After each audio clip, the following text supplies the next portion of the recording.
2017 সালে ভারতের প্রধানমন্ত্রী নরেন্দ্র মোদীর আগ্রহে আদানি গ্রুপের সাথে 1498 মেগাওয়াট বিদ্যুতের চুক্তি করে বাংলাদেশ।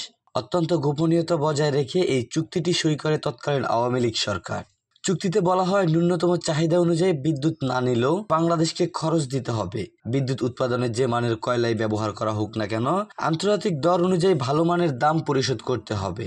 এছাড়া ভারত অংশের সঞ্চালন লাইনের পুরো খরচও বহন করতে হবে বাংলাদেশকে। চুক্তিটিতে দেশের স্বার্থ বিরোধী এমন অসংখ্য ধারা খুঁজে পেয়েছে এ সংক্রান্ত পর্যালোচনা কমিটি। চুক্তিটির বৈধতা নিয়ে করা একটি রিটের পরিপ্রেক্ষিতে হাইকোর্ট একটি কমিটি গঠনের নির্দেশ দেয়। চলতি মাসের মধ্যেই কমিটির প্রতিবেদন দেওয়ার কথা রয়েছে। পর্যালোচনা কমিটির সদস্য ডক্টর জাহিদ হোসেন বলেন, চুক্তিটির পুরো সুবিধাই ভোগ করছে আদানি গ্রুপ। সরকার একতরফাভাবে এটি বাতিল করতেও পারে, তবে বিনিয়োগের ক্ষেত্রে এর প্রভাব পড়বে।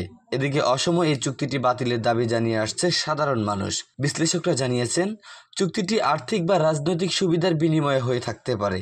এটি বাতিল করতে আন্তর্জাতিক আদালতের মুখোমুখি হতে হবে। তবে চুক্তির অনিয়মের প্রমাণ করা গেলে বিচারে জয়ের সম্ভাবনা রয়েছে। অপরদিকে অন্য চুক্তিগুলোতে বিল পরিশোধে বিলম্ব হলে 15% সুদ দেওয়ার শর্ত না থাকলেও আদানির চুক্তিতে তা রয়েছে। সেই শর্ত কাজে লাগিয়ে চক্রবৃদ্ধি হারে সুদ দাবি করছে গ্রুপটি।